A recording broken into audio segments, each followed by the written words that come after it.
On today's episode, we have my sister, the amazing Hannah Piko. We have a lot of fun this episode, a lot of laughs. We also get some good information out there about health and exercise and life changes and just all of the above. But like I said, we had a lot of fun, and I hope you enjoy. And without further ado, here's Hannah. What? Yeah, dead in my mouth. I don't know why you're pointing at me. I didn't raise my hand. I know your name's Kate. Shut up. Sure. Green, the screen ain't green, and it also ain't clean, like a green screen. But I'm clean. You terrible rapper. That's it. That's the intro. Fuck off.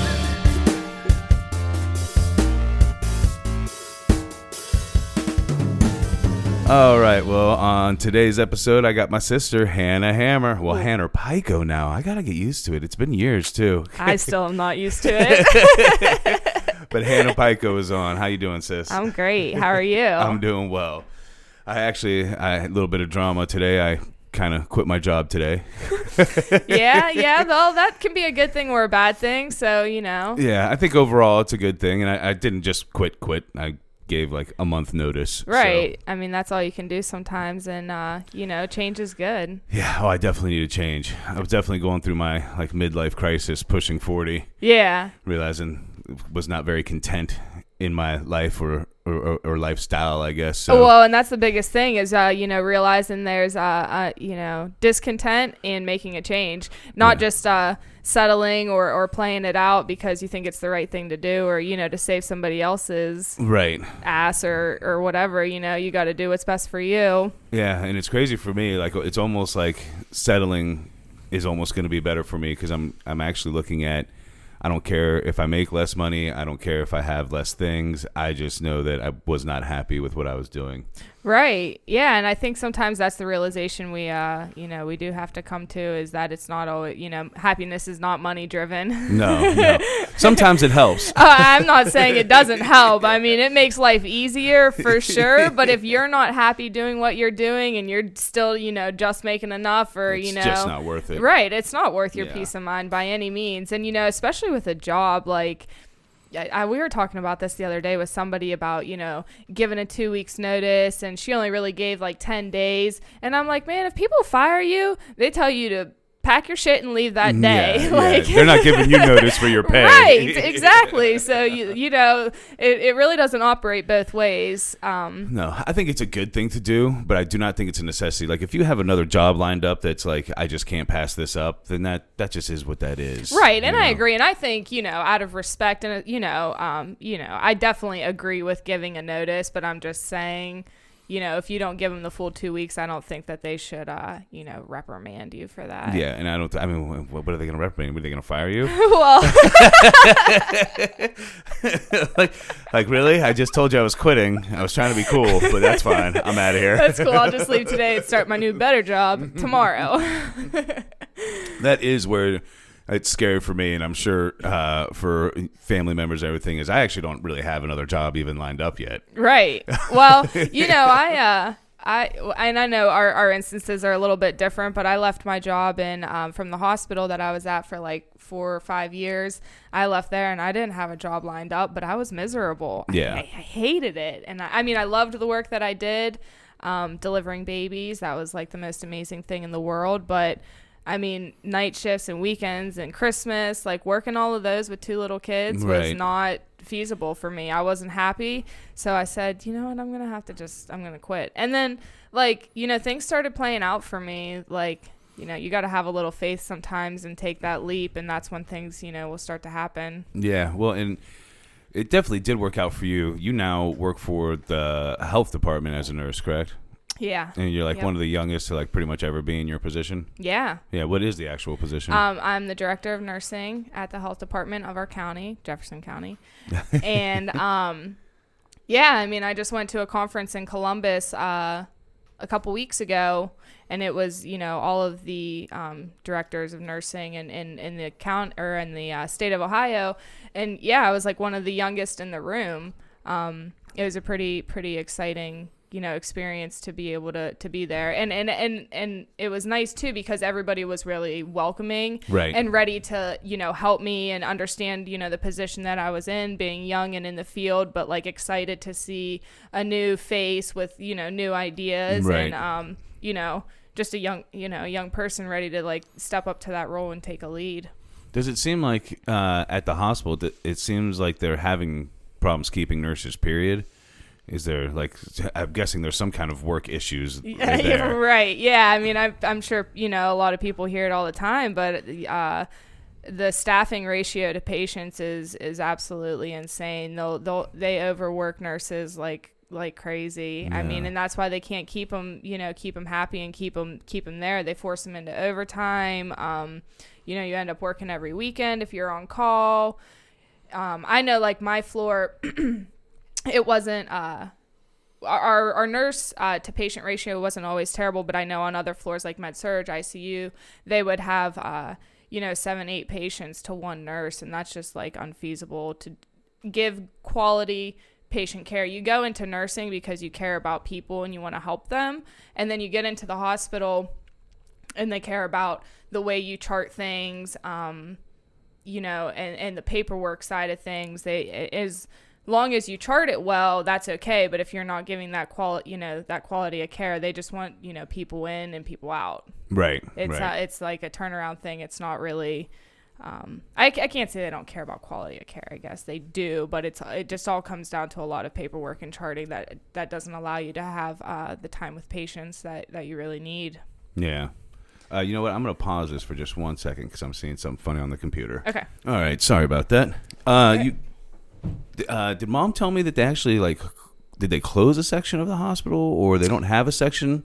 Yeah, I just heard that recently. We have a small community hospital in the area, so it's small anyway. And our peds department was pretty small for the last, I don't even know, handful of years, I suspect, because we have that's a pediatrics department. Pediatric floor. And Children's Hospital of Pittsburgh is so close to us that most people end up there with their children anyway, just because they have the specialist, they have, the ICU there, they have like the intense care that you would need. Anyway, so we did have a small pediatric floor, but they, I guess they just recently closed it. Oh, really? The whole floor. I guess because the problem was they weren't getting enough pediatric patients. So the pediatric nurses were getting pulled to adult floors, right? And floors they didn't particularly want to work on. So then they didn't want to stay there. They wanted to go somewhere else where they could actually work with, kids, because that's what they wanted to do. And so they end up closing the whole floor. That's crazy. Yeah. Man, I heard a rumor that they're trying to get a certain very popular fast food restaurant into the new section of the hospital, and I feel like that's to attract nurses. Well, it won't attract me. No. It's not going to hit that vegan market. I don't know, unless Chick-fil-A comes out with some vegan chicken nuggets, because I am into vegan chicken nuggets. I did hear that, and really with this whole addition that they're doing to Trinity and keeping expanding and making it bigger, that's the biggest thing I hear about it, is that they're adding a Chick-fil-A. Right. Like it has nothing to do with the new rooms, the more patients they can hold. It's all about Chick-fil-A. Honestly, if anything, it'll probably make the whole hospital more annoying, because you'll have people that aren't even sick trying to come to Chick-fil-A. Right. I can only imagine what that line is going to be like when that place opens. You know how everything new in Steubenville is. Right. You nurses are going to be like, would you get out of the way? I have to get this patient over here. Right. I've got literally 5 minutes to get food and to eat it. Can you please just let me go first? Oh, that's so funny. Yeah. So are they getting more nurses? Oh, we have no idea, but there will be a Chick-fil-A. They'll put that on the top of the application. Trinity now has a Chick-fil-A. Yeah. They better offer some sort of online ordering, or even maybe a delivery type of service to the floor. That would really entice the nurses. That way they didn't even have to leave. Yeah, and a discount. I think absolutely. Half off for nurses or just hospital staff. And, right. Yeah. And then deliver to your floor. Right. Deliver right to their floor. Yeah, I think that's a good idea. I do too. Plus, that would be another employee for them to just do the delivery runs. Yeah. So it's like another job created. Plus, when the person comes and drops off the food, you can then give them some of your tests to drop off at another floor. Exactly. I don't know if they should be carrying food and lab specimens together. Like, that seems like it may be a conflict of interest there. Things might get mixed up. Seems legit. Just make sure they're certified. They'll have to have some sort of kind of license to transport. Yeah, you get to like the wherever they do the test on everything, and they're like, I didn't order any food, and he's like, oh shit. Oh man, I've left the wrong bag there. It'll have like biohazard on it. Right. Be like, why are my chicken nuggets biohazard? Yeah. There was actually, I forget where it was at, but there was recently a movie theater it got shut down because it was listed as like something hazardous, like biohazard or something like that, and it was supposed to go to like a lab, but it went to this movie theater, so they had to like evacuate it. It turns out I don't even know why it said like hazardous material or anything on it, because it was just a urine sample. Like, I don't know what's wrong with that guy, that this is like, what if you've been eating or smoking or drinking, right?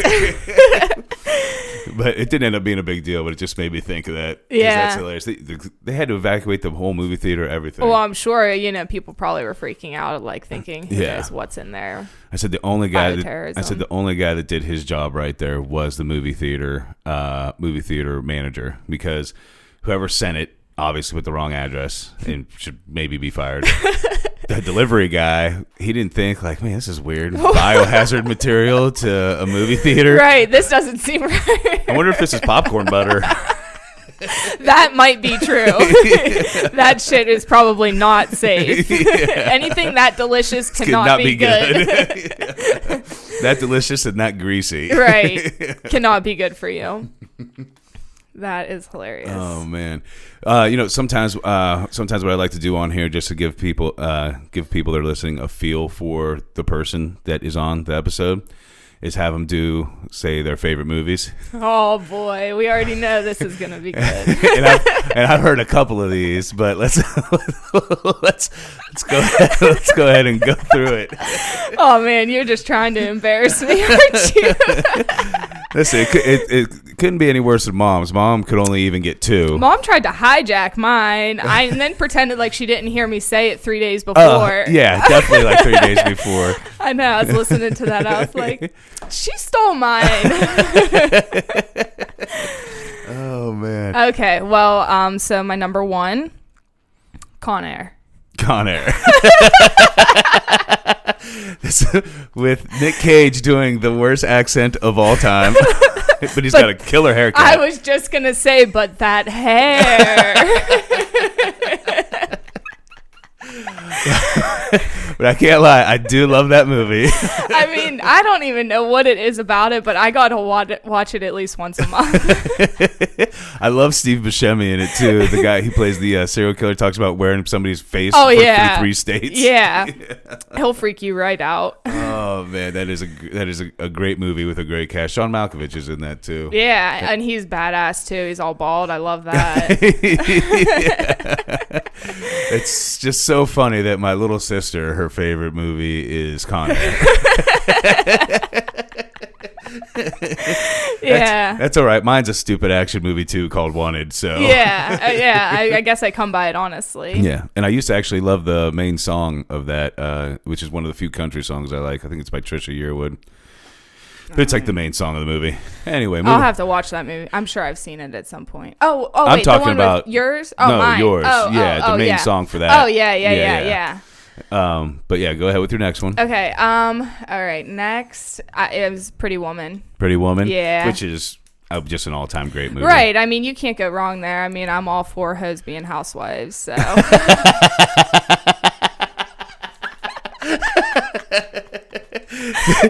Hoes can change.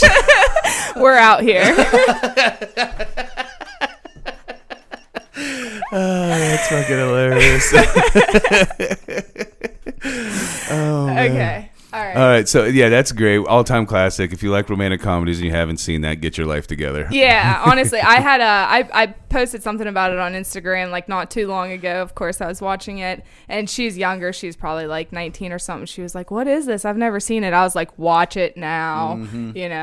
I know it's older, but it's a good one. Actually, remember the scene where he like shows her the jewelry and then he claps it shut and she gets all startled? You know, that was actually all improv. He wasn't supposed to do that and she didn't know he was going to do that. Really? Yeah.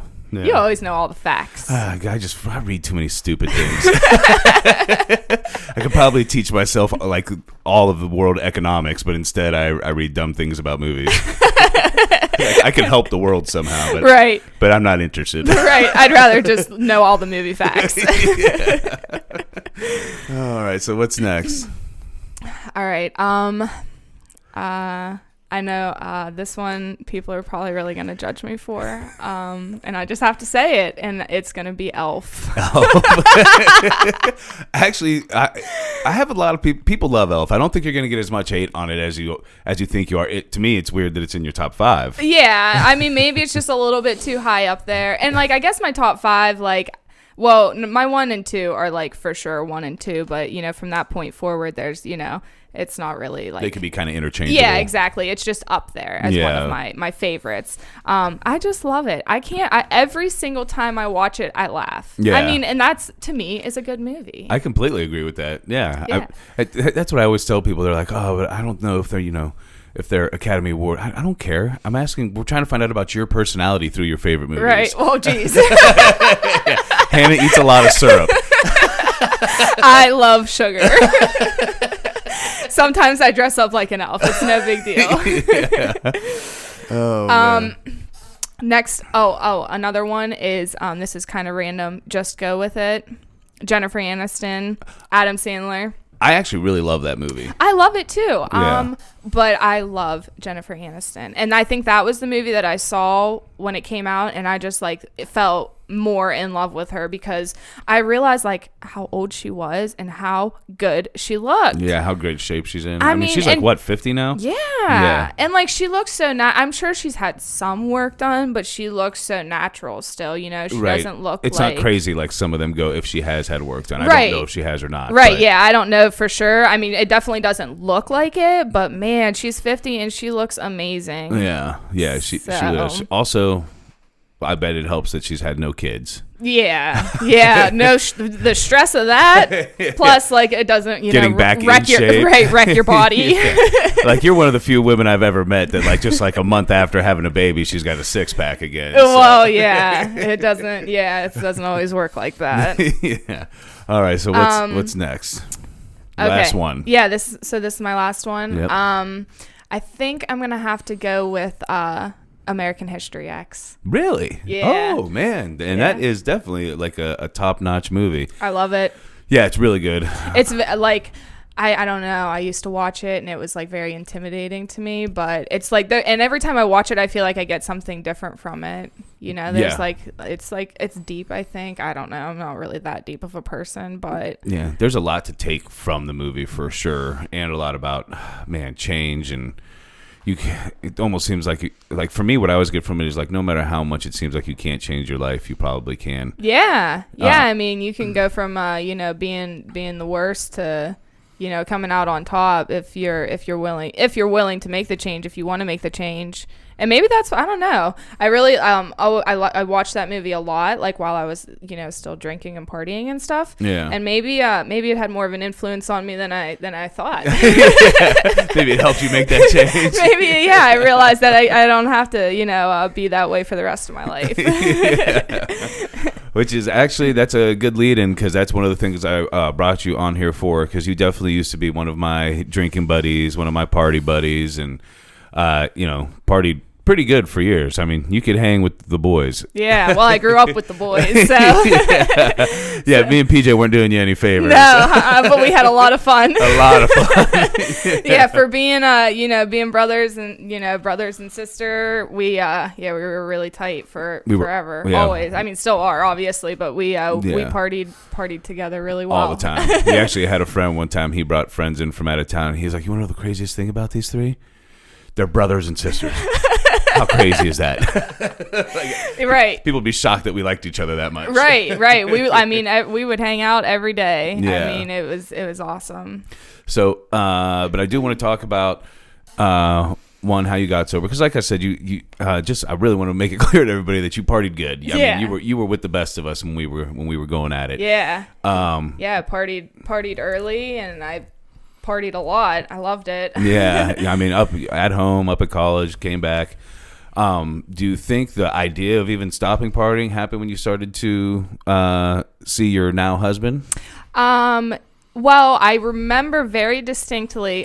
So my husband, it doesn't party either. Yeah. And I remember very distinctly when I started talking to him, telling myself, well, I'm not going to change just for him. I'm not going to stop drinking because he doesn't. If he doesn't like it, then I'll kick his ass to the curb. But this nice, smart, sane guy, he's got to go. Right, he's got to go. Like, if he doesn't know how to party, I'm not with it. Yeah. So that was definitely my thought going into it. And then I don't know, I started spending more time with somebody that didn't party and didn't drink, and still had quality times and had a lot of fun. And I was like, oh, still laughing, still enjoying everything. Right. Yeah. I was like, man, maybe there's something to this. Maybe I don't have to be hammered drunk and be, out of control and just always wanting to drink to have a good time and always trying to get to that level. It's like you're always chasing that one level you had when you had that great time. Exactly. Yeah, and that's exactly how I always was. I never really would just go out and drink a beer with dinner. Like, I would drink a beer with dinner, and then I'd go drink 30 more beers after dinner. Because I thought the more I drank, the more fun I would have. Right.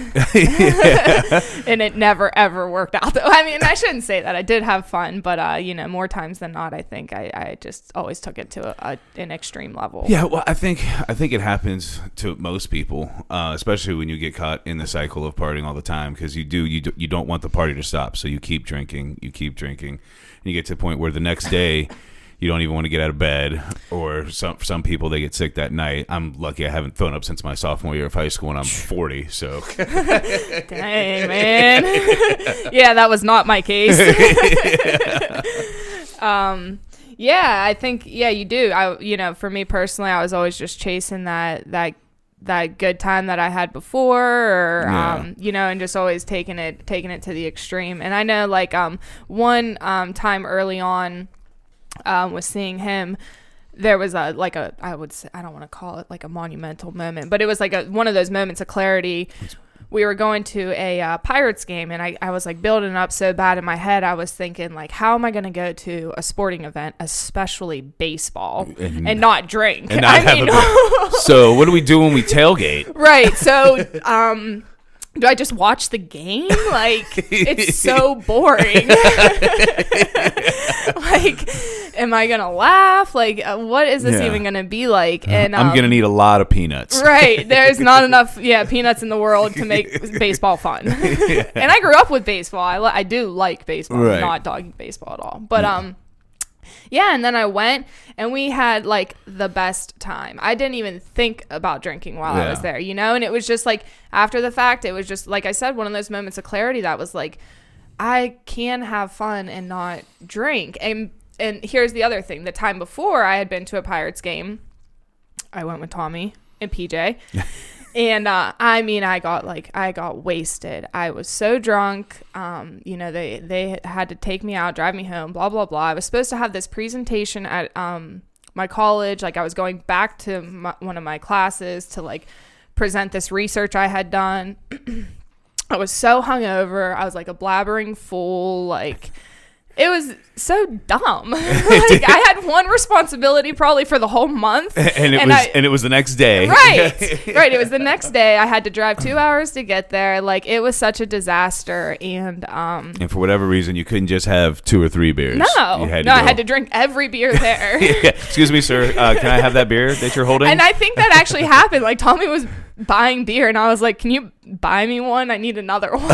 Because I'm sure I didn't have any money either, because I always spent all my money on drinking. So, right. Yeah. So I was like able to kind of compare those 2 times, and I was like, wow, I had fun, and I was able to, like, be present in the moment and actually enjoy it, remember it. Right. Like, I can't say I really remembered the game because it's still baseball, but right. I was like present for that moment and able to just, like, be a decent human and enjoy it. You were able to enjoy yourself without being just completely shit-faced. Right, Yeah. right. Because, you start off drinking and it's like fun. Okay, I'm having way too much fun. I need to go home now before I start puking all over everybody. I'm actually hating myself a little bit right now. Right. Things are starting to spin and I am not having any more fun. So how hard was it for you after having some of these realizations to really just give it up? I'm sure having the support of Brad made it a lot easier. Oh my gosh, absolutely. Yeah. It was hard just because everybody I knew besides him like partied. Yeah. And like and really there was a lot of times that I like got a little bit of anxiety and stuff, like even when it came to hanging out with you and PJ. Oh yeah. Because that was like what we always did, and I was like, what's that going to do to our relationship if we don't have that anymore, and I'm not there to do that, and I don't want you guys to think like, I'm being like a prude or like think I'm better than drinking anymore. But it was just a lifestyle change that had to happen for me to even be able to like move forward with my life. Right. And luckily, me and PJ are fairly level-headed, so of course we never thought that. But the bad thing is, especially I'd say at a minimum, when you're first trying to make a big life change like that, you kind of have to change your surroundings too.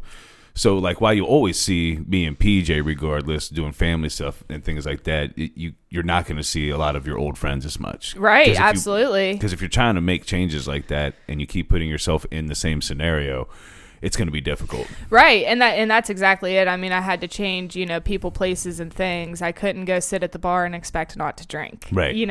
I couldn't hang out with the same people I always drank with and expect not to drink.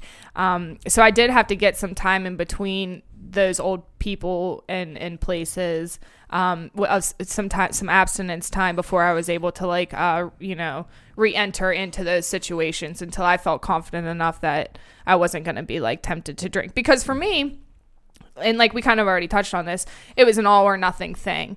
I'm either drinking or I'm not drinking. Mm-hmm. You know what I mean? Because we already established I wasn't ever just going to drink one. Mm-hmm. So I couldn't even tempt myself with being around people that I thought I would just casually want to have a drink with, because I knew I would, I might have one drink that night, but next week I would be drinking just at the same level that I was before. I would say even if you had one drink at that dinner or whatever, you might decide then that you want to leave and go find where the party is at. Exactly. Because I'm actually, I do well now with not drinking all the time, but a lot of times when I decide to drink, I drink. And that's it too. Like, I would battle it in my head a little bit in the beginning too. Like, well, I mean, I certainly wasn't the type of person that was drinking every single day after work. Right. Like, don't get me wrong. Like, I wasn't like waking up and thinking, oh my God, I have to drink today. Yeah. It like wasn't to that level. And so when I think about it, it was like your weekends. Yeah, exactly. Yeah. I'd drink on the weekends, but it was like to the level that I drank at, that binge drinking. That is like, that wasn't okay for me. And then it takes a couple days to recover from that, so it does like spill into your week. Yes. Like to your week by Wednesday, I finally start feeling kind of back to normal. And then it's Thirsty Thursday, and then it's Friday and Saturday, and maybe a little end cap on Sunday. So, and it never gives time for your brain, because whether people want to believe it or not, it never gives time for your brain to get the swelling down.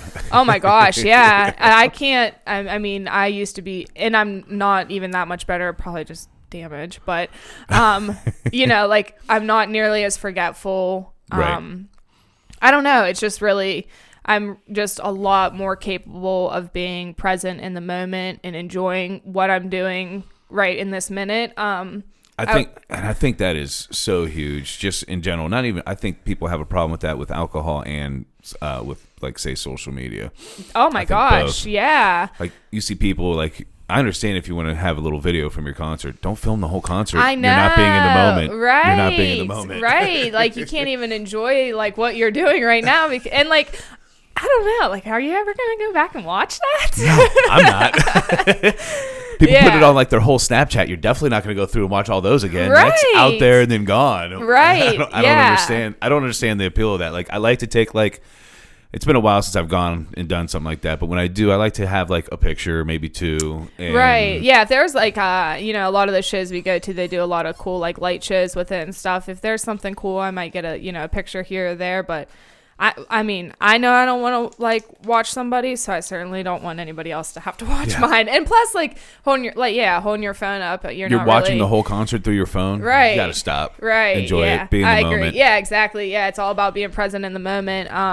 And I do think alcohol does hinder that as well. But I always think about that with social media as being in the moment. Like, I'm just recording the moment. Yeah, but you're not living in it. Right. And yeah, you want to like remember it, but you'll still remember it even if you don't have a video of it. Yeah, it'll probably be a better memory. Right. Because you'll probably have more fun. Right. Yeah, because your phone won't be in your face. Yeah. Oh, no, but you have to. No, we used to live without phones. It's fine. Right. Yeah. I know. And I've gotten good at not drinking, but man, I am on my phone. And like, especially with the kids. And you're right. I don't know if it's good or bad. Like, I take so many pictures of them, constantly taking videos, and like, it probably is overkill. Well, I think with stuff like that, I think that's a little bit different.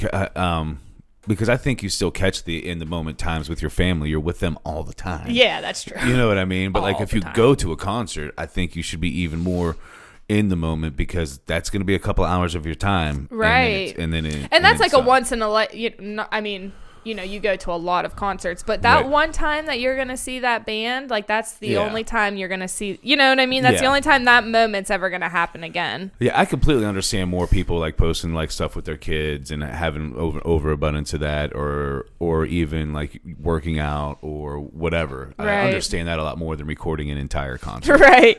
Yeah, there's that's just never okay. Okay, I'm just going to say it, and you can be mad if you want, but that's never okay. So we should stop doing that as a whole. Yeah, I look at people when I'm at a concert and I'm in the mosh pit and I look over and this person's just watching the concert through their phone the whole time. I'm like, Man, what a dangerous place to do that in the mosh pit. Well, they're off to the side.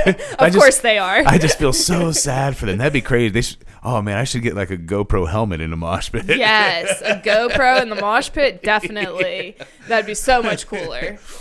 Oh man, but I did want to talk about how everything became kind of more clear because when I take a couple weeks off of drinking, I feel like everything becomes much more clear for me, and I get probably more productive, or maybe I should say it's easier to be productive. I think that's it. I think it's just easier to be productive. I think a lot of it goes back to that being present in the moment. Like when I can only think about getting to the weekend, being off of work, being off of school, so I can go home and have a drink, or even my mind was just always somewhere else because I didn't want to be where I was at.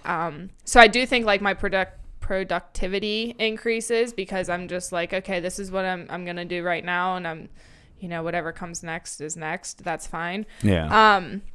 But in things being clearer and really like, I don't know, like I feel like when I'm drinking, I'm constantly chasing my tail, biting myself in the ass. I'm not making stupid, simple mistakes that are setting me back. Right. I'm able to just like keep moving forward and, I don't know. Like, honestly, life got so much simpler for me. And that was the thing. So at first it was kind of hard. Yes. But then like, geez, like not even 6 months in, I'm like, oh man, like things are so much simpler now. And I can't even really tell you all the factors that make it simpler. I think, along with it, I did kind of gain some spirituality. I kind of got a relationship with a higher power. Yeah. And having that, I think, simplified my life a little bit because I didn't feel like I was constantly taking everything on just by myself and thinking I had to control what I was going to do with my life or what direction my life was going, and having a little bit of faith in something bigger than myself took that burden off of me, off of that constant wonder, like, yeah, where's my life going to go? What direction am I heading in? Am I doing the right thing? Is, going to school for this right? Is leaving this job right? it's easier to kind of make those decisions and have clear train of thought about them. Yeah, exactly. Yeah. And just know that as long as I'm doing the next right thing, the right thing will come back to me. If I just am a decent person and, take care of people and, not be an asshole and not, take advantage of people, then, things usually work out in my favor. Yeah. Actually, it's talking about those things. One of my favorite quotes is actually from T.I. of all people. But it says, some of y'all are not where you want to be in life, yet you party every weekend. What is it that you're celebrating? That is an excellent point. Yeah. I mean, it is, honestly. Like, yeah, and that was the thing too. Like, I always just kind of thought like life was just gonna magically just fall into place. Well, it doesn't. It's not just gonna do it by itself. Like, you have to put some work in. And like, I always wanted to put in like the bare minimum amount of work and expect like the best results, and it doesn't work that way. You get in what you get out what you put in. You know? Absolutely. So if I'm spending, my weekends partying, then, that's just backtracking me. You're not making any advancements in those 48 hours of the weekend. Right. Not at all. And especially if you do have something you're really trying to achieve, you're preventing yourself, because you're not just preventing yourself on those 48 hours of that weekend. Like you said, like that's affecting you Monday, probably Tuesday. You know what I mean? Right. It's a vicious cycle. It is. It honestly is. And it's so easy to get caught up in, especially like people. I mean, that's just like the norm. People live for Friday. They can't wait for the work week to be over.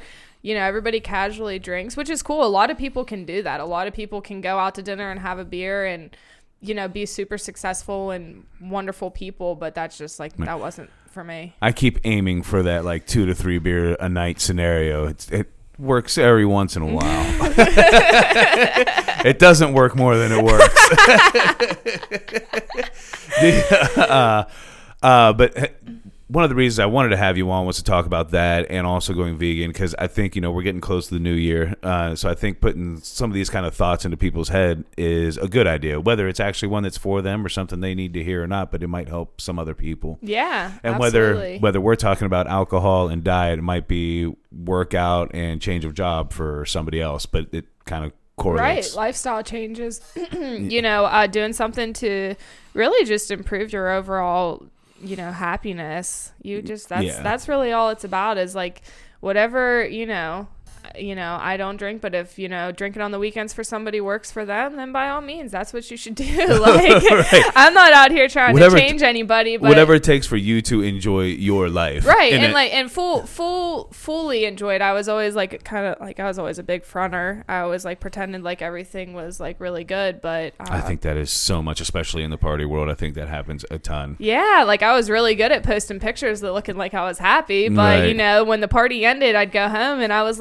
lonely, and I knew I did some grimy things, and and it's not a good feeling. I didn't like carrying that around with me, so I get mad at myself sometimes. I'll be out drinking fairly heavily, end up at the bar I probably shouldn't go to anymore, and I end up talking to a bunch of people, and I'm like, oh yeah, we got to do this, we got to do this, and I wake up next morning, I'm like, you don't want to do any of that shit. Right. That was me. Like, I was yes, well, I'd say yes man, but I'm a girl, so whatever. Yes girl. Like, when I'm drinking, I'm everybody's best friend, and that was like, that was the only time I ever came out of my shell, is when I was drinking. I was like, wanted to be the life of the party, and then as soon as I was like not drunk, I was like quiet and didn't want to talk to anybody, and but now, like, I'm able to be that way. I mean, I'm not loud and obnoxious usually, but I'm able to at least have a conversation with a person I don't know. Talking has definitely never been an issue for me. Yeah, you can literally talk to anybody about anything, but that's where all those random facts come in handy for you. I don't have any of those. I find myself trying to read more like serious news lately, because I'm like, well, what if somebody comes on the podcast and they want to talk about these things? I have some people lined up that I'm hoping will be talking about those things, and It's like I gotta have more information in order to have. I want to learn from them anyway, Right. But I gotta have a better understanding of something. Of it, yeah. I was just thinking that the other day too. I'm getting to that point. Like I've just avoided news and politics and things like that like my whole life because I just feel like whatever they're telling me on TV or like in the media is I don't even know if it's true. So many people will just like give you false information or sway it one way to like be favored towards them or something. So I always really like jaded by that. So I just avoided it completely. But I think being in the position I'm in now, I need to be a little bit more up and up on like my politics. Especially current local news. Yeah. I think more often than not, I think we're getting a lot of the truth in there, but I do think it's swayed depending on where you're getting it from and where their, we'll say, loyalties lie. Yeah. I think that's what happens. Like, this one, they lean more towards the left, so they lean their news towards the left. Right. To favor the left. And right. then, this goes more towards the right.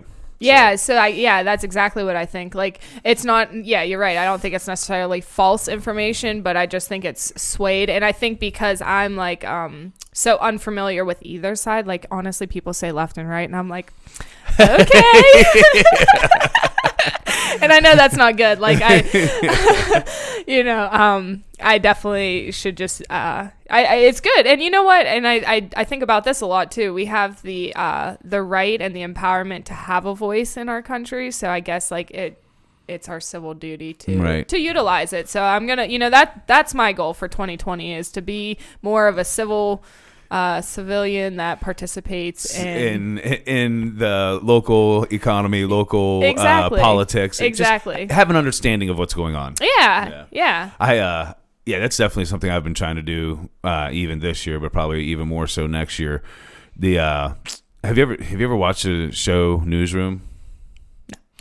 It's like a sitcom, right? It's not like a. It's not like it's not a sitcom, but it's like it's an HBO show, okay, like a regular show, right? Yeah, it's got one of the best speeches of all time on there. I actually have it on Blu-ray the first season. I'll give it to you, even if you end up just watching the first couple episodes, because what I like about it, one, the speech is absolutely true, and it's an amazing speech.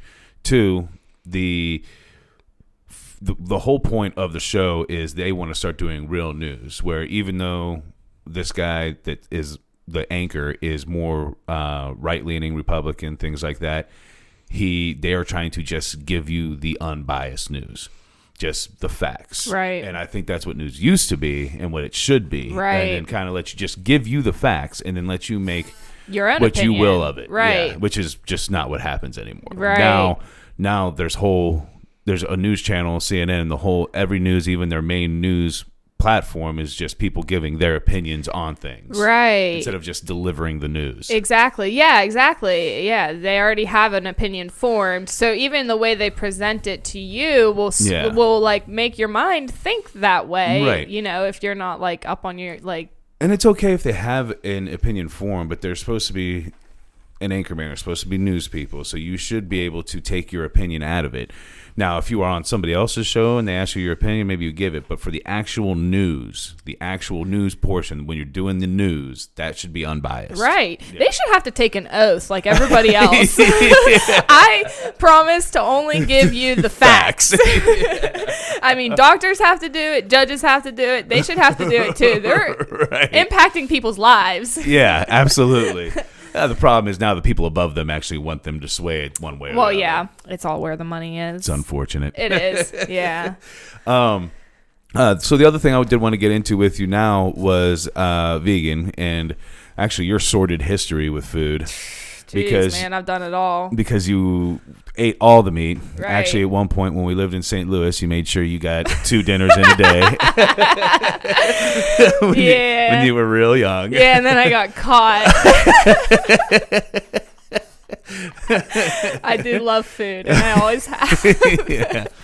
But then you went off to college, and mind-blowingly enough to me, all of a sudden you came back, and if you ate any meat, it was just fish. Yes. so they'll classify that as like a pescatarian. Yeah. Which I hated saying, so I always just said I was vegetarian, but Yeah. I would eat fish. Because it sounds more religious than it does food involved. It's just like kind of a weird word, and people didn't understand it. Episcopalian. Right. So I would just always classify myself as vegetarian, but if they would ask more questions, which they always do, I would just tell them that I ate fish still. And that just happened like kind of randomly. So I was going to ask is how like, that actually even happened. I don't know. I went to school in like kind of a hippie town, and I was friends with a lot of hippies, and a lot of them didn't eat meat, and I was always a bandwagoner. So I stopped eating meat, and then like the longer I didn't eat it, I was like kind of grossed out by it. Like I'd see people eating it like a big cheeseburger, and not like a McDonald's cheeseburger, but like a really big meaty one. And I was just like, that is so gross. But it's so good. It's definitely too much meat for one sitting when they give you those big ass burgers. Oh, I know. I'm like, people like these. I'm like, I very specifically remember somebody eating one like next to me, and it was like so big they could barely even get their like mouth on it, and then like it's just like oozing grease everywhere, and I'm like, oh my gosh, that's so gross. Yeah. But for that time, like I said, it was really just I don't even know. I can't even say it was for the animals or anything. You were like just that. kind of bandwagoning. Right. You were probably I was just like following the crowd. You were probably sitting in a little hippie circle doing hippie things, Right. and they're like, "No, you got to protect the animals, Right, man." we And you were like, "Yeah, man, don't eat the animals except for fish, right? Right. Fish are cool." Fish aren't animals. They don't have feelings, right? They can't feel it when they die. You probably talked them all into eating fish. Right. Yeah. Who knows what went on in those circles. Yeah. So, I mean, I don't know. That was just something I like made that commitment to, and I wrote it out for like You did it. 3 or 4 years. You did it for a while. You did it till I got pregnant. you got pregnant, which to this day, so apparently she basically found out she was pregnant and immediately went to DJ's and got a super rack of ribs. Super rat and the potato skins with bacon on top.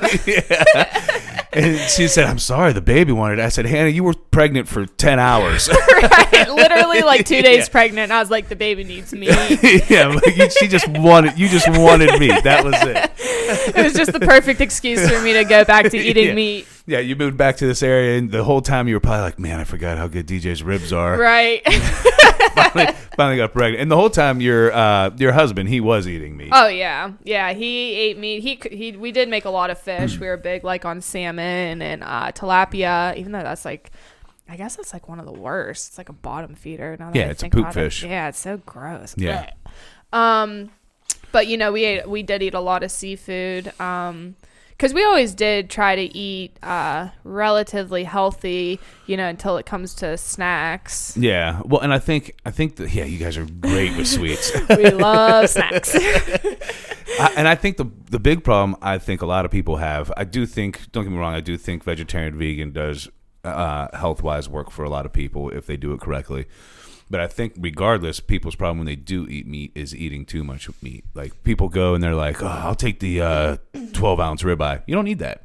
Don't eat that in one sitting. That's not good for you. Right. Yeah, that's definitely my opinion on it too. I mean, I'm 100% supportive of the plant-based diet. Right.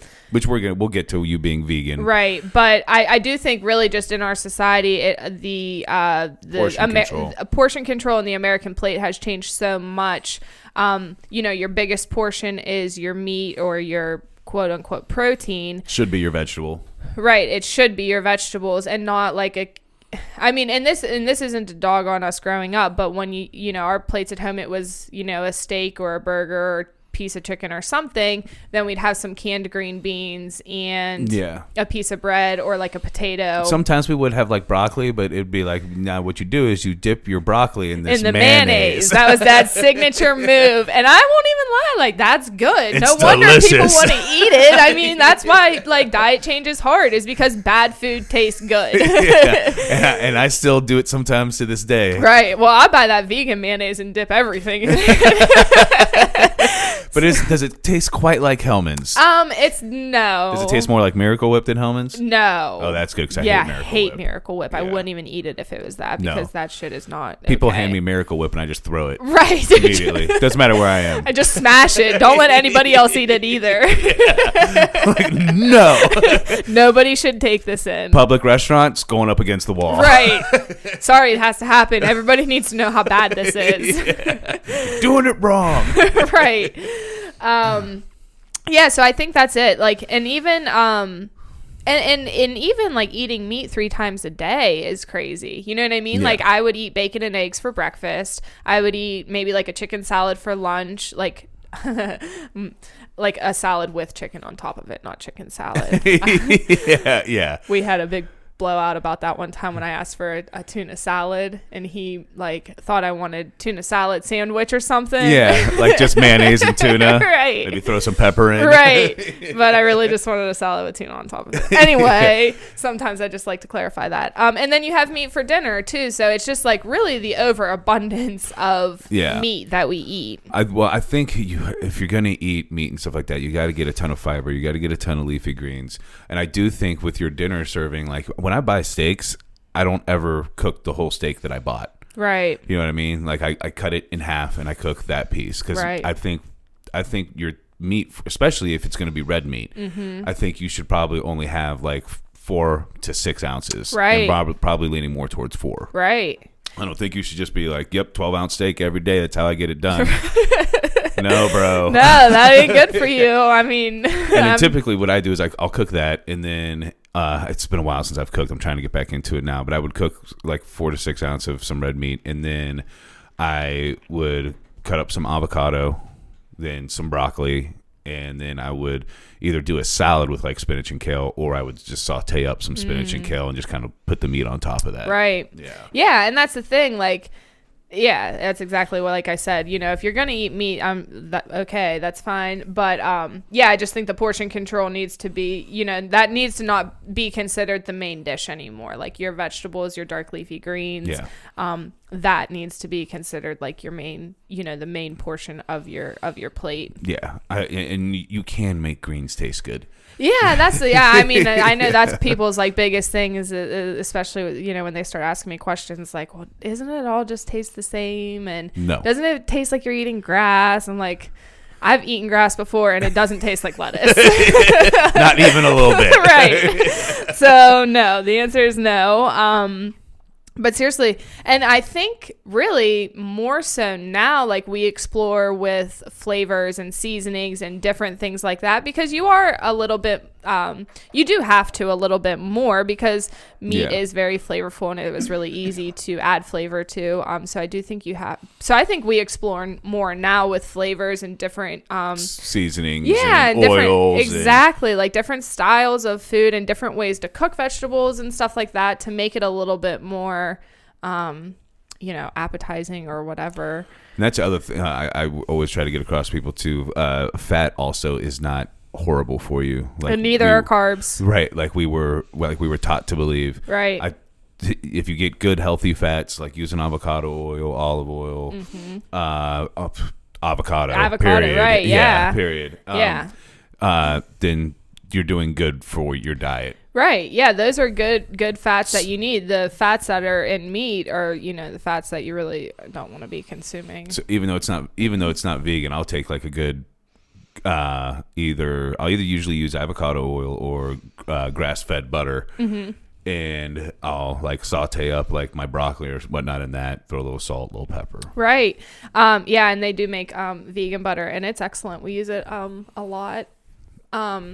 But even olive oil or avocado oil, you know, or coconut oil, all of those are good for you. But we did have to, I think it was when we were doing paleo or something, I don't know. But we would just like scoop out that coconut oil like it was no big deal. And then I'm thinking like, there is a lot of fat in there.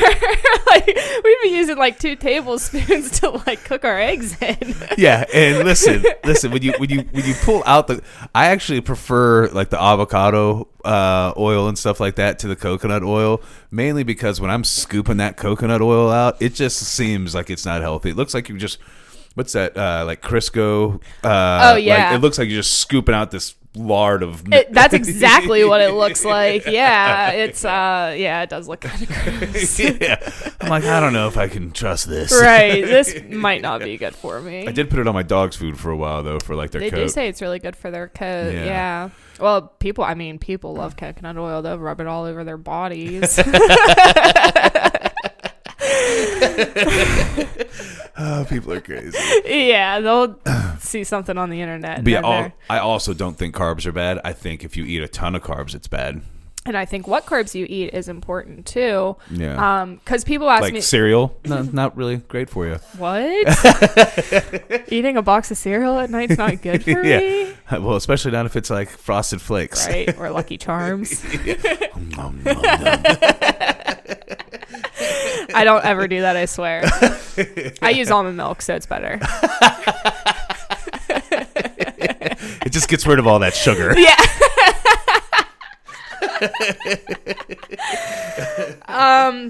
Yeah, but that's a big question I get a lot now too. Well, I really don't. People will be like, I really don't want to eat, that many carbs. What do you? So do you? What do you eat if you're not eating meat and you're not eating a lot of carbs? And I'm like, I don't even watch my carb intake anymore because so many of your calories will come from your meat when you're eating meat regularly. Yeah. That going completely vegan or plant-based, like your calorie intake is for sure going to decrease, right, without a regardless. doubt. I mean, Yeah. it's going to. So I don't even ever worry about how many calories I'm taking in or how many carbs I'm taking in. And I mean, I do make my carbs good, healthy carbs for the most part. Like we stick to a lot of quinoa, rice, sweet potatoes. We do white potatoes too. I know there's always been this big like I don't riff. think that's actually a thing. Yeah, like saying white potatoes are bad, and it's not that they're bad. They just have different vitamins and minerals in them than sweet potatoes. They're both like equally fine for you. And I'd still prefer a white potato, to be honest. I do too, and we still use. I like sweet potatoes for certain things. We cube them up and like saute them in a pan. We'll do them like that, or like I mash them and put them on a quesadilla. That's pretty delicious. But it's a texture thing with me with those sweet potatoes. I don't know what it is. Well, if you fry it, I mean, anything tastes good. It's fried. not. Yeah, it's not as bad, but still, like when I bite into it, it's Like, not the kinda same as mushy. a fry. Mm-mm. Yeah. No, so we do, like if we're making homemade French fries, we'll use white potatoes usually. Yeah. They do cook better. I think they're just like drier. Sweet potatoes seem so moist. Yeah. It's like you fry it up, and you're like, how is this still like wet on Right. the inside? I don't understand. It's not okay to It's me. not. It's like, it could be like seriously. I'll burn them on the outside, and it's mushy on the inside. And I love this one. Yeah, you know what? I'm trying to be healthier, so I'll take the sweet potato fries, and then if I could get that candy dip that you dip it in.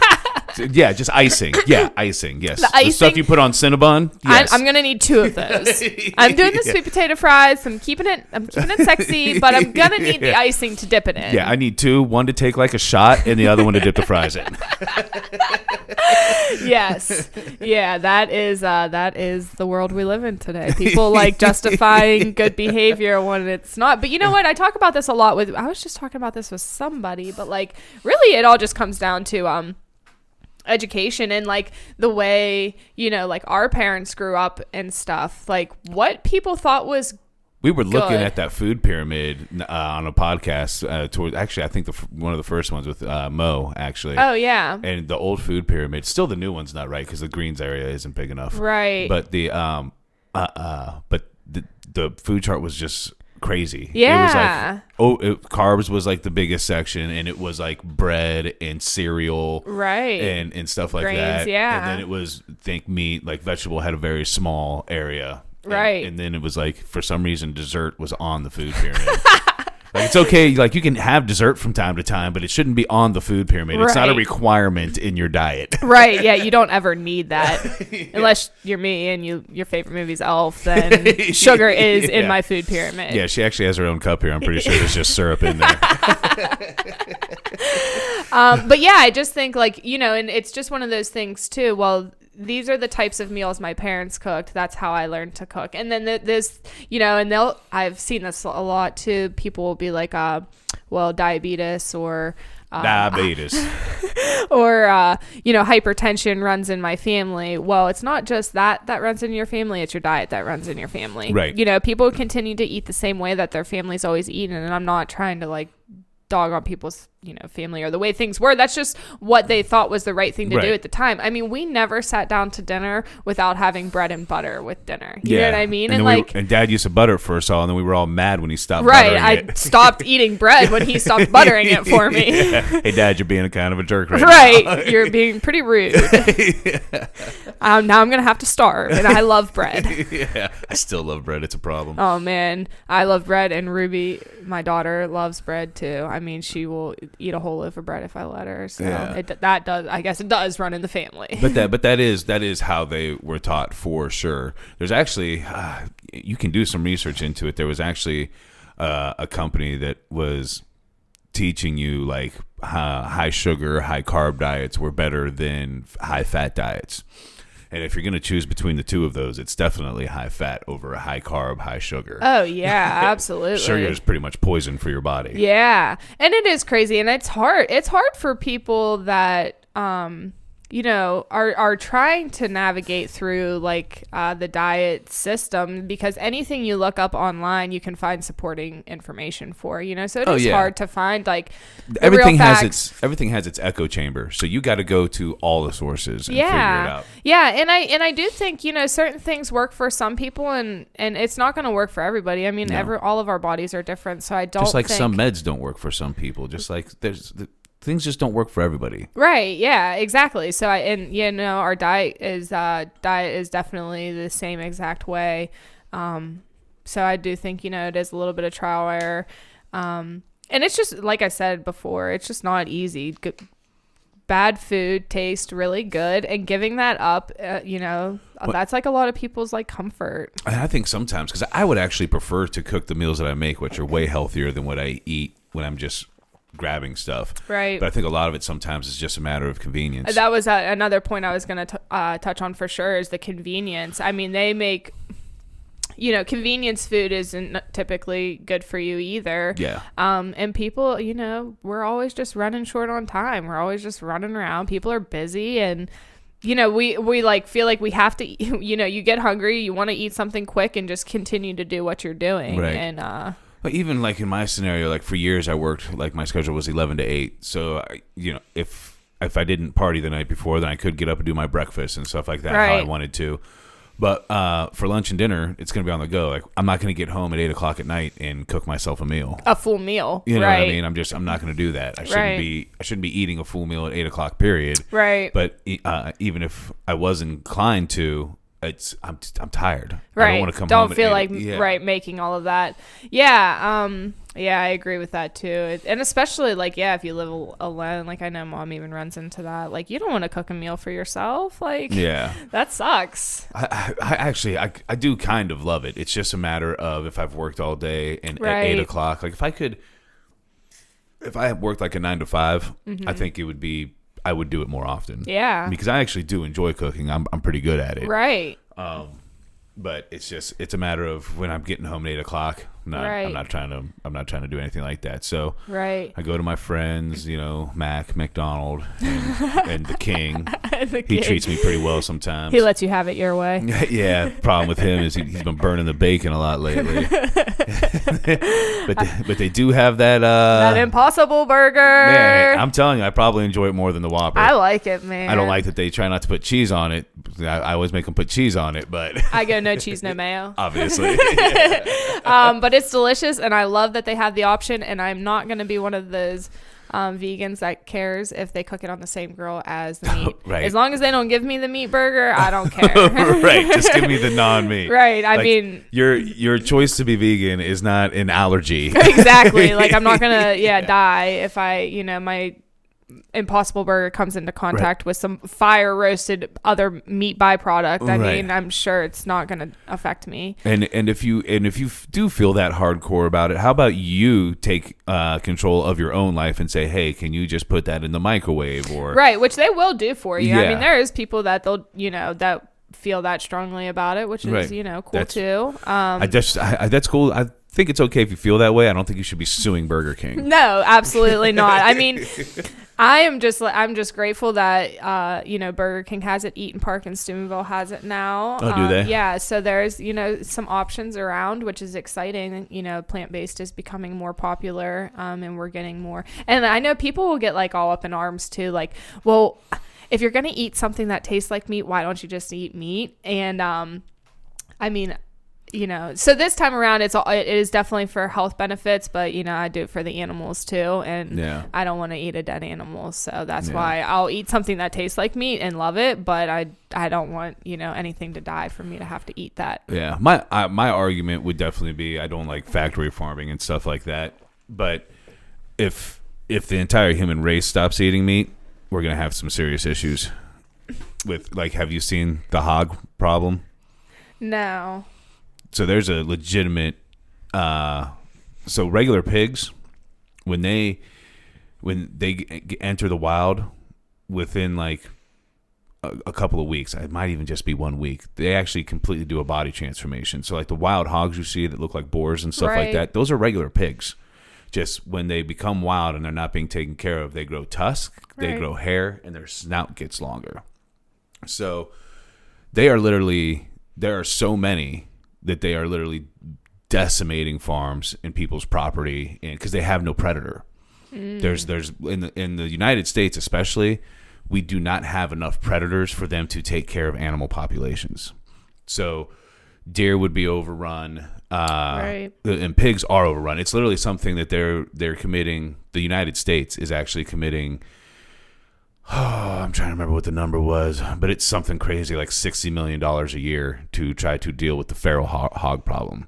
They're now across like 38 states, and that's, if everybody stops eating meat, then a lot of animals don't die. Because overall, in general, there are not a lot of predators around anymore. Right. I do. Now that you said, when you first said it, I thought you said hawk. Oh. You heard about these feral hawks? I'm like, wait a minute. Are they like coming down and scooping up things they shouldn't? But I haven't heard a lot about it, but I do think a while ago I heard somebody saying, like maybe down south or something, that they were really prevalent. It's now, and that they were like, they're like mean and kind of dangerous. They just killed somebody in Texas. Yeah, that's crazy. And they cause, in the United States, they cause an estimated $1.5 billion each year in damages. Yeah, well, even like people will be buying those like teacup pigs, and they'll pay like thousands of dollars. And there's for no them. such thing as a teacup pig, right? So it grows into be this full size pig that fucking terrorizes your house. So I could see how they would be destructive like that. Yeah, yeah. I guess I don't. You see that? Yeah. That's somebody's crops. Damn. Yeah, and that's all pig damage.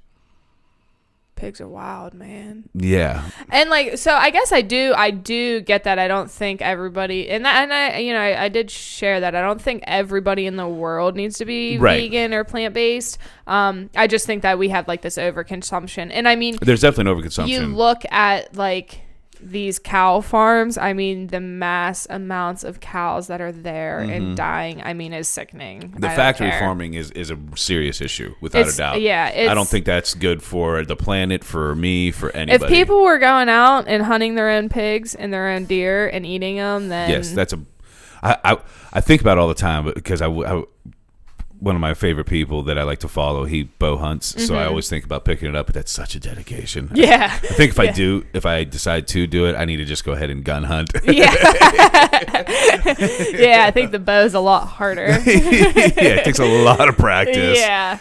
And the crazy part about that is, even that, you're still not going to be killing a ton, because like these guys, they kill one elk and it'll feed their whole family for a year. Right. You know what I mean? Right. Yeah. So, and we were, even before we went vegan, that's how we did try to buy our meat. We tried to buy it from local people that we knew that had their own farm. And we would buy like a half a cow from them, and then we'd buy like, part of a pig or whatever. So I would justify it in my head and say, well, that's better, at least, they know. And it is, and I do think that's better, by all means. I do think that's better.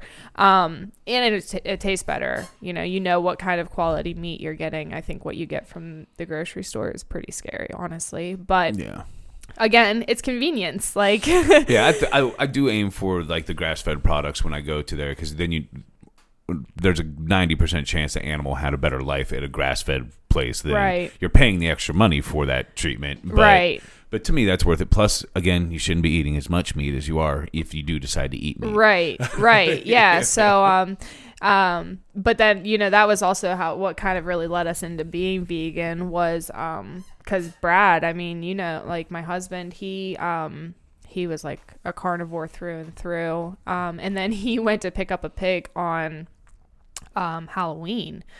And the guy that he was picking it up from was like somebody that he had worked with. And he was like, hey, do you want to come into the slaughterhouse and see how it's done? And Brad was like, yeah, man, that'll be awesome. Brad didn't think it was awesome. He saw how it happened, what went down. And it was like a month later, he was like, I think we should stop eating meat. And I've actually done slaughtering myself, because the military, when I went through survival school, like we had to learn how to if we got to kill, right. how to do it. Yeah, right. Conk it over the head, and of course they give you the cutest little bunny rabbits to right. do it with. Right. But yeah, then skin it and all of that. So I'm very aware of that situation. But I honestly felt better about eating that rabbit than I did the steak I bought at the local grocery store. Well, exactly. Yeah. I mean, like I said, I do think it's one thing if we're and that's the thing, we're not going to have all this overkill and over meat eating I get it, like not everybody's going to be a hunter and be able to go out and hunt their own food, but even if we did it buy some off a hunter. Exactly. Like there's enough people out there that do like to hunt that I'm sure would share with you.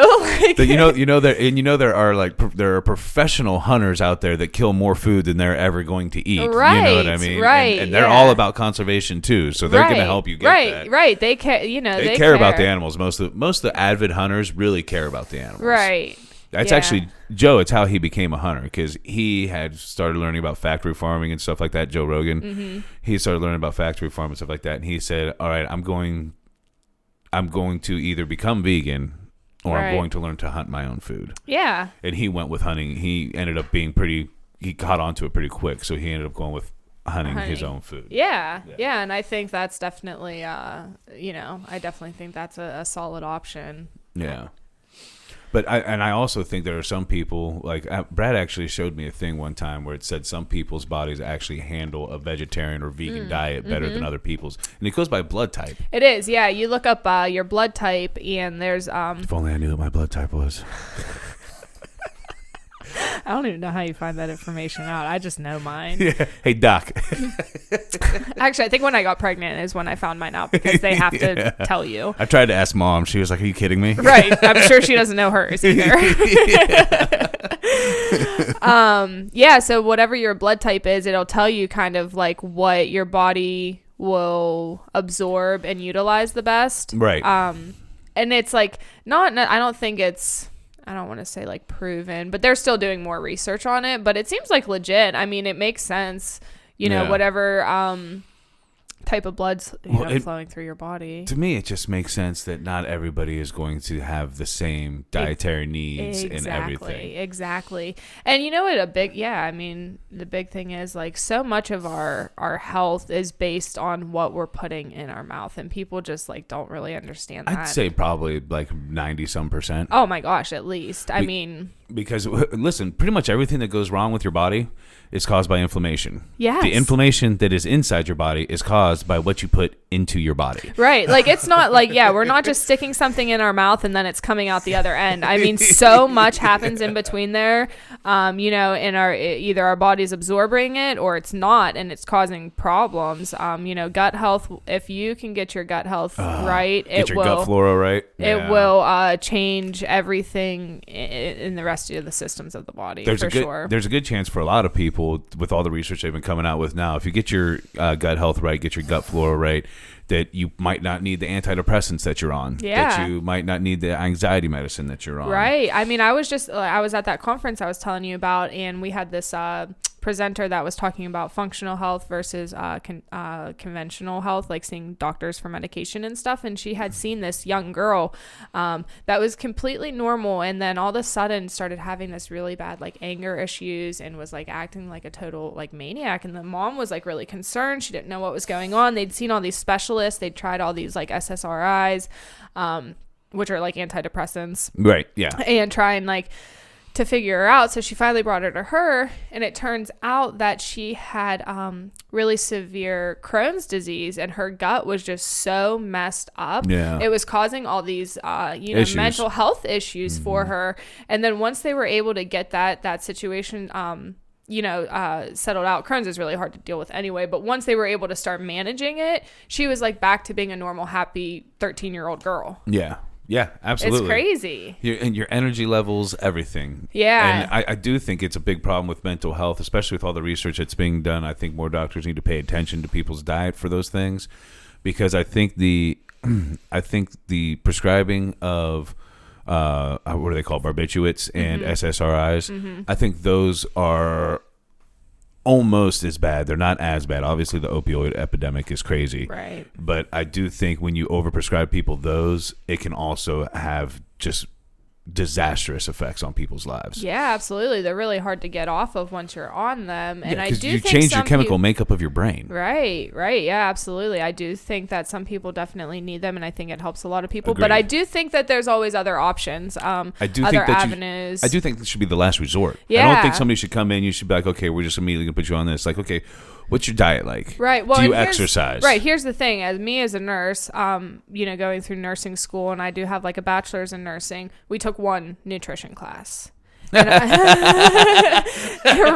Like, that's crazy. Like, and maybe then, the most important thing to your health. Right. And then, I follow this cardiologist, and she, the amount of nutrition classes that a doctor takes, I don't want to quote it because I don't know for sure, but it's minimal. Yeah. We're just not talking about diet and health related issues enough. I mean, it's just, they're, for sure, it's it's a proven fact they're directly related, and I think getting your diet right will help out everything else going on in your body. Yeah, I think regardless of whether you decide to go vegan or you decide to eat meat or you decide to do whatever, figure out your diet, because it will change your life. Yeah. Yeah. Not just like how you look, but how you feel. That's always been most important to me, because you've known me my whole life, obviously. Yeah. And I've always been like a slender shape, I guess. I was never, I never really battled being overweight, except for when I was eating 2 dinners and I went to the doctor. Yeah. And he was like, she's kind of overweight, what's going on? And I was like, I'm eating dinner at the neighbor's house and coming home and eating it again. And we should let everybody know you were very young. But it is hilarious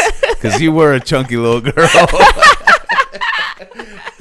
Yes. Okay. So anyway, besides that, I've always been very active, and I think that's what's helped. But so it's not just about the way that you look by any means. That should never be really your reason for wanting to change your diet. It should definitely be the way that you feel, your energy levels, your mind. That fogginess and that cloudiness, that's not normal. You shouldn't feel that way. Changing your diet will help that. Really seriously struggling to get up in the morning, shouldn't be like that.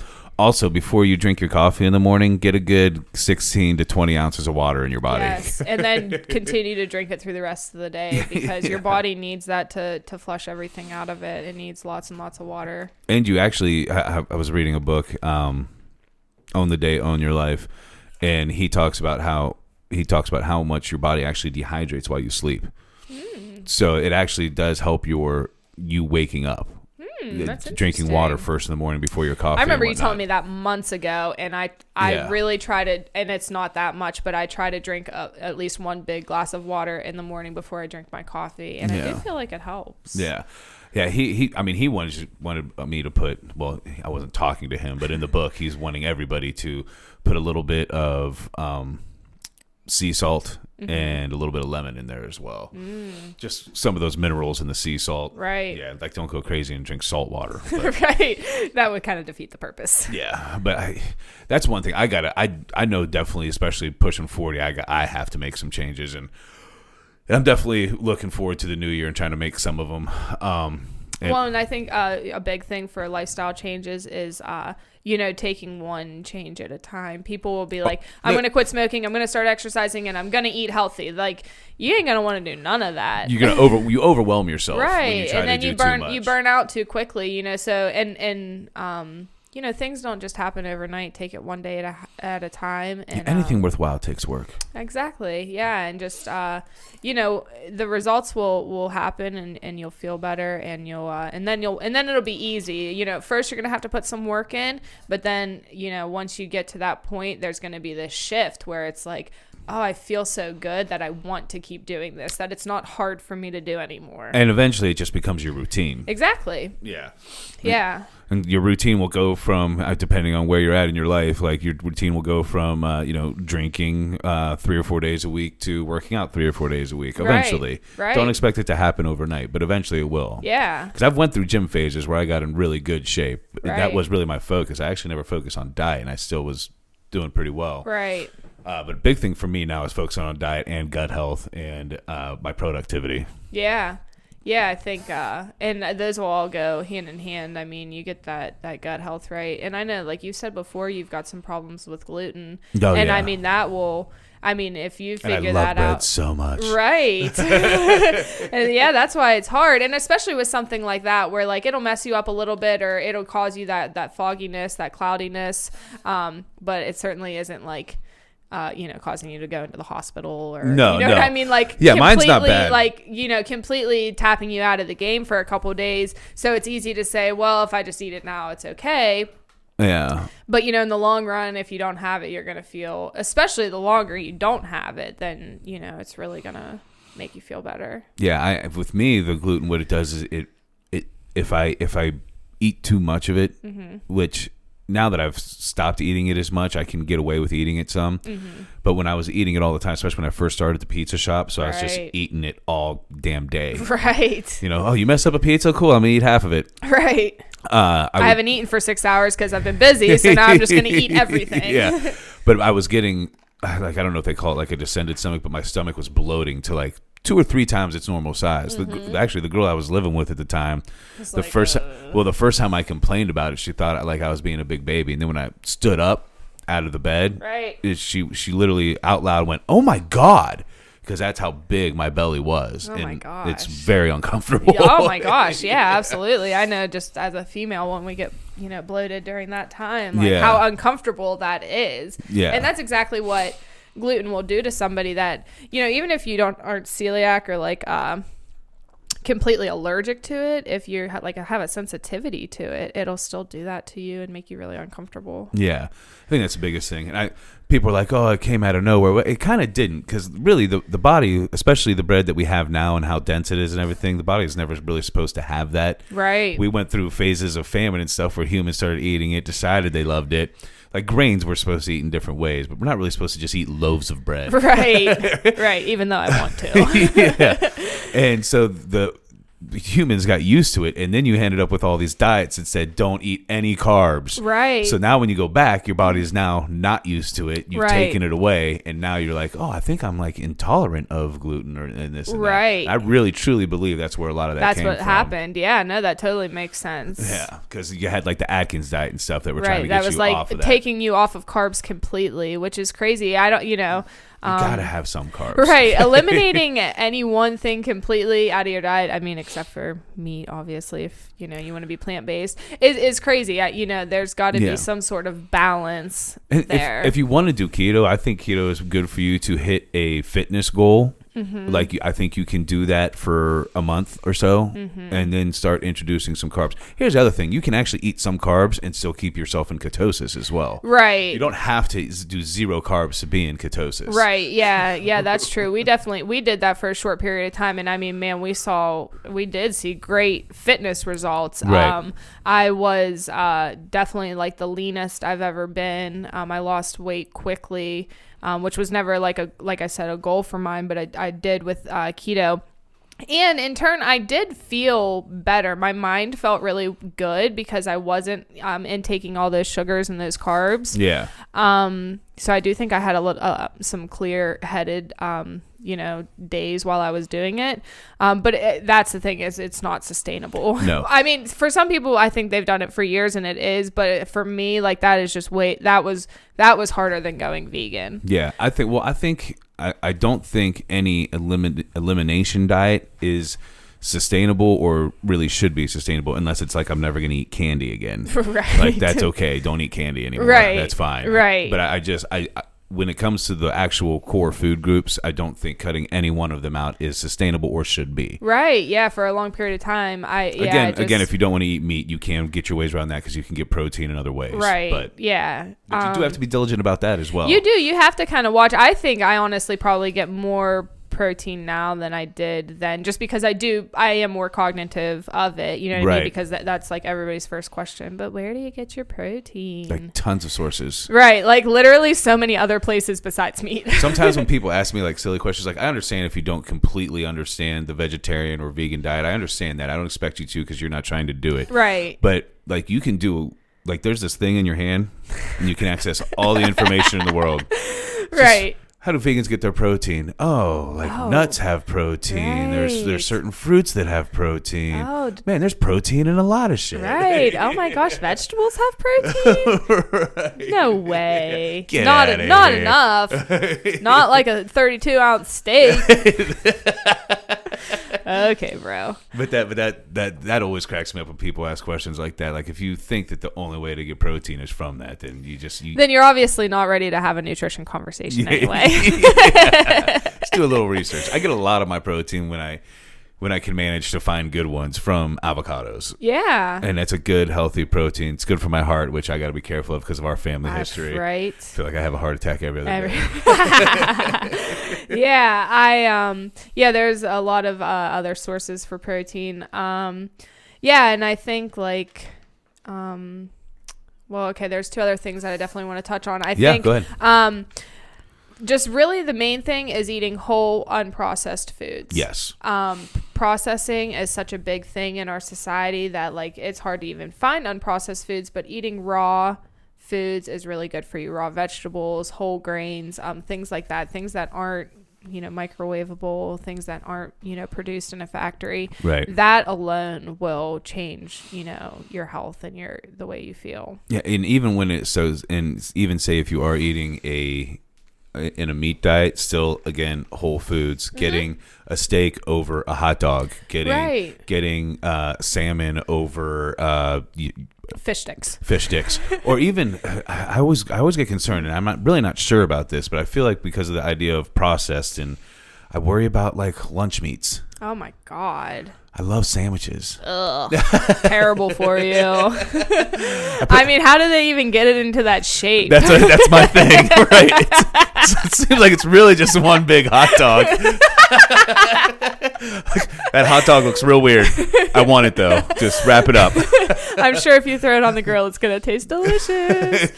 Lunch meat I would definitely, and honestly, just too, because there's got to be so many preservatives in it to even keep it good for as long as it is. And that's preservatives that again, not good for you. Right. And I mean, like I said, just so many things are processed, and I am not sitting here by any means trying to say that I don't eat any processed foods, because we know that would be a lie. And none of us are perfect. Right, exactly. And it would be impossible to avoid, but I'm just my main meals of the day, I try to eat whole foods. I try to eat oats in the morning, or I do eat toast, I guess, which is processed. But I'll throw avocado or peanut butter or something on it.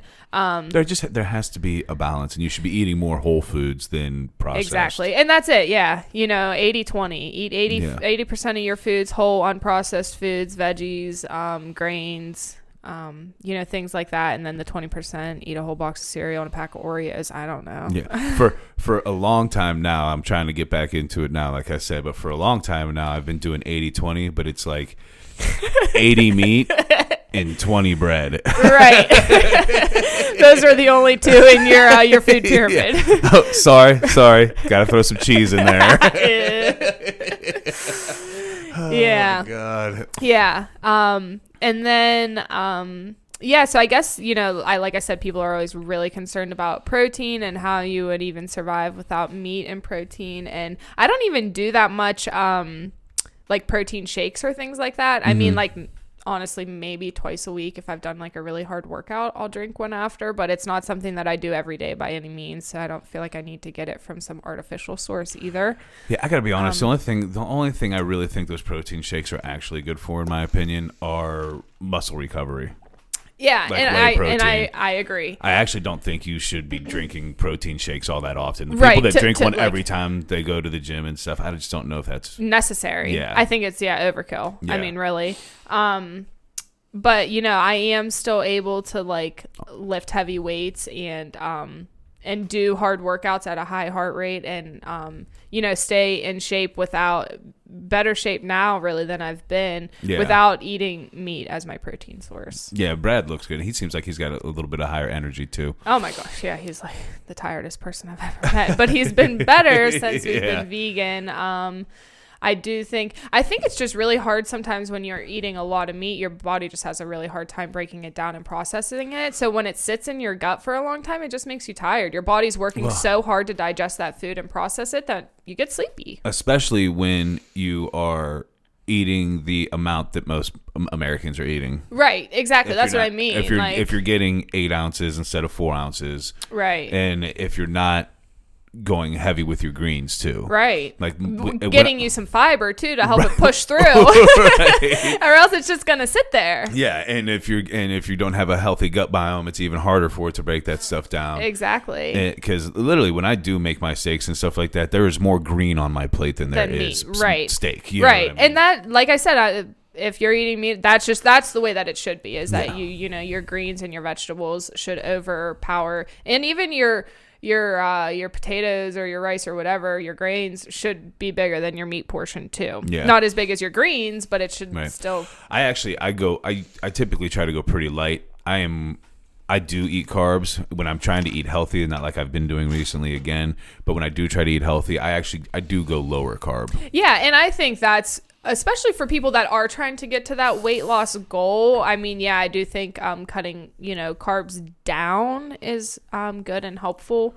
But I don't, like we already said, I don't think completely eliminating anything ever. No. Because, a big thing for me too, like and then maybe this just all goes back to like my drinking and partying and stuff. But like, if I say I'm not going to do it, then I just want to do it more. You know what I mean? If I'm like, okay, I'm not going to eat any more snacks. I'm not going to eat another Oreo for the rest of, 2019. Like, I'm going to stop at Kroger on my way home from here and eat the whole pack of Oreos. Yep. It's one of my fights when I decided I'm not going to like drink for a month or I'm not going to drink for a couple of weeks at all. One of my biggest fights is I'm like, I could just go and have one. My goal is to not be drunk, really. Right. And then I go and I have that one, and then I'm like, you know what? I don't like drinking one beer. Right. Right. I don't really drink beer. Oh, well, I know you do drink beer for the taste. That was not why I drank beer. Yeah, I do. I love the taste of beer. I tell people all the time, and I swear to God, it's the honest to God truth.